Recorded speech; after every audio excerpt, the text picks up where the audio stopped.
Welcome to Spiritual Psychology. My name's Renee McKenna, and I bring my 30-plus years as a recovering addict and ex-crazy person turned therapist and shamanic healer to bring you snackable teachings on spirituality, psychology, and all things personal growth.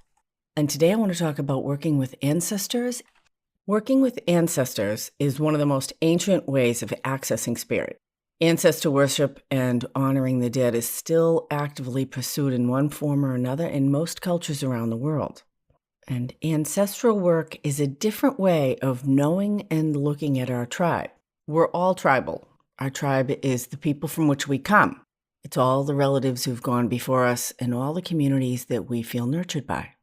Civilization as we know it started about probably 500 generations ago. And it's possible to have about 100 ancestors in each generation. And however we do the math, there are literally thousands of ancestors in our tribe. Ancestor work can be very powerful and grounding, but it can also be painful and challenging. Most people have issues with their immediate family, a difficult sibling, an alcoholic father, a controlling grandmother, perhaps a loving uncle who may have died too young. These dynamics exist in all cultures, and for adoptees, African Americans with slave ancestry, and those estranged from their immediate families, the idea of ancestral work can be really triggering. But regardless of our circumstance, we all have a legion of ancestors behind us, whether we know about them or not. And working with ancestors and ancestral ways of knowing can be particularly healing for those who have ancestral disconnection. And one of the powerful things about stepping out of our intellectual perspectives and into our more intuitive, body felt, or transpersonal ways of knowing is that our relationship with time shifts tremendously. Time is really a construct, which is very helpful, the idea of past, present, and future.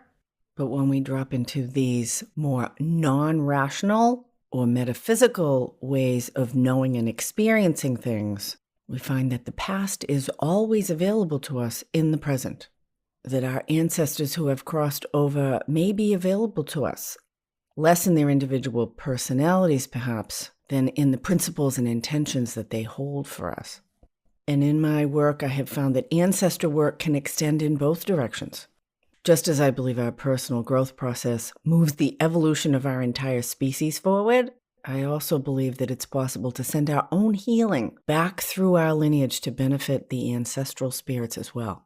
Space and time are not conditions in which we live, they are models in which we think.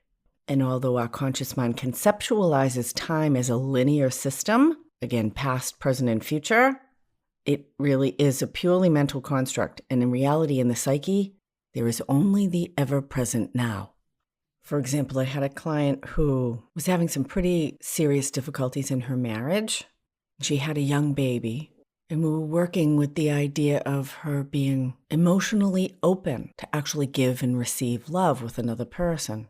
And she was wearing a low-cut shirt, and I noticed a really extensive scar on her chest. And I asked her about it, and she said, I had open heart surgery when I was 2. They had a hole in my heart that they had to close up. Really? Well, there's a metaphor for you, huh? It's fascinating how the physical body is often a map for our emotional, spiritual, and psychological issues. And as we talked about all the things that were happening in her life as a young child, her parents had separated because of her father's drug addiction when she was 1. But she had a very vivid memory of her father holding her and him being this kind of intense but very loving presence. And her mother, in contrast, had been kind of difficult and distant. The mother had multiple boyfriends and husbands, ultimately became physically disabled pretty young. And my client's father overdosed and died when she was 3.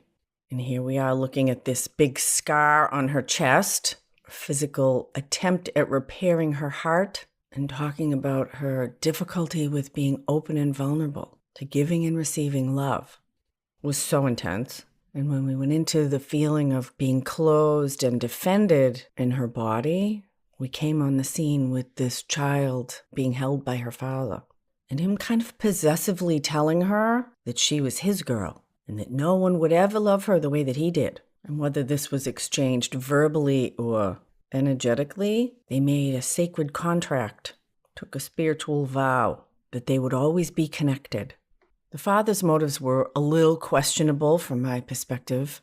Felt like he was kind of claiming ownership on her as a way to get security and kind of exert some masculine power. And on a spiritual level, it seemed to give the baby some security, to have someone vow to always be there for her. And in the next session, we did what's called a power exchange and retrieval. Very transformative process. And we called in her father's highest self. And everyone has a higher self, whether they're aware of it or connected with it or not. And when called in this way, it has to come. And we renegotiated that sacred contract that her father's higher self felt terribly guilty for dying when she was so young. And part of his life energy had kind of clung to her to protect her, but also to possess her. And she had experienced this connection as a kind of welcome protection from her dysfunctional mother, but now it was impeding her ability to be open and loving as an adult. And so her father's higher self was willing to extract himself and retract his energy from particularly around her heart. And he made amends to her for abandoning her through death and for his selfishness that he could see from this perspective had harmed her. And he had actually been holding some of her vulnerability that she had not wanted to take responsibility for. And that vulnerability, that life energy was reintegrated into her system. And we didn't track her father's spirit much after that, but there was certainly a profound shift in her ability to be vulnerable. It was actually kind of uncomfortable for her for quite a while as she readjusted, but that was her intention, to be more open and vulnerable. And the spirit of her dead father also made a profound shift from fear and guilt and selfishness into a more open, loving, benevolent presence. So, although working directly with ancestors for spiritual support can be very nourishing and connecting, the level of wisdom, insight, and knowledge available through these family connections may be limited to the development of the ancestors themselves. We cannot transmit something we don't have.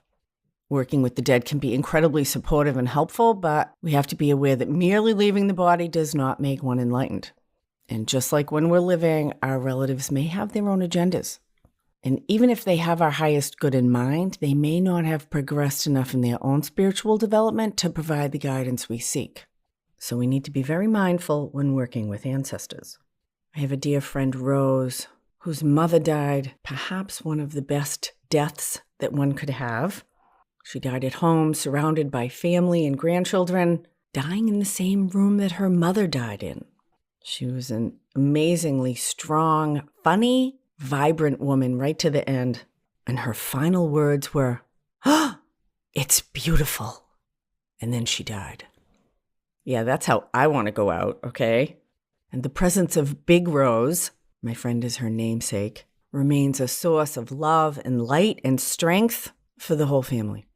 And I've had the opportunity to do inner work with both my friend and her son, and the really grounded, deeply loving presence of Big Rose is always present as a source and a resource for guidance and wisdom and healing for all those that she loved. I had the opportunity in graduate school to study with a woman from Sami ancestry, the native people of Finland, Norway, and Sweden. Deep practices in ancestral ways of knowing.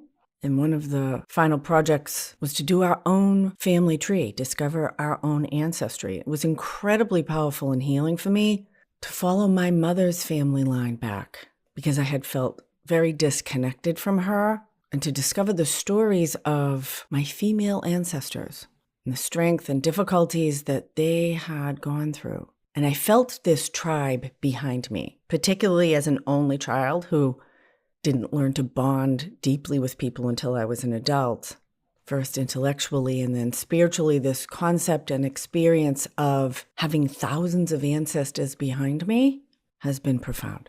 So I encourage you to explore your own ancestral heritage in whatever way feels beneficial to you. It's a rich and deep process that may be a resource for guidance and power in your own life. Thank you so much for listening. I'm doing a live event on Insight Timer around ancestral work. Wednesday, April 20th, 12:30 p.m. Pacific, 3:30 Eastern, 8:30 in the evening, UTC. I'll give a talk and guided visualization to explore ancestral connection as a spiritual practice and working with the higher consciousness of angels as sources of guidance, empowerment, and healing. So if you're interested to learn more and maybe do some of your own ancestral work, check out Ancestors and Angels on Insight Timer, Wednesday, April 20th. I have a few spots left in my next session of spiritual experience groups. Small groups of 4 to 6 people help you thrive wherever you are in your journey. 1-hour weekly Zoom sessions to deepen your spiritual practice and help you experience the transformative power of inner journey work in a safe, supportive space. And I'm there to offer individual guidance to activate and optimize your personal growth process. There's a link in the show notes if you want to find out more about spiritual experience groups in April and May. If you'd like to do some of your own self-growth work, check out the free download of my book, Allies and Demons, Working with Spirit for Power and Healing. It has free accompanying guided audio so that you can do self-growth work on your own time in your own space. And if you'd like to find out more about working with me individually and book a free 30-minute discovery call, shoot me an email, info@reneemckenna.com, or DM me on Instagram @ReneeLaValleeMcKenna. Thanks as always to my generous supporters on Patreon. And blessings on your path until we meet again. This is Renee LaVallee McKenna for Spiritual Psychology.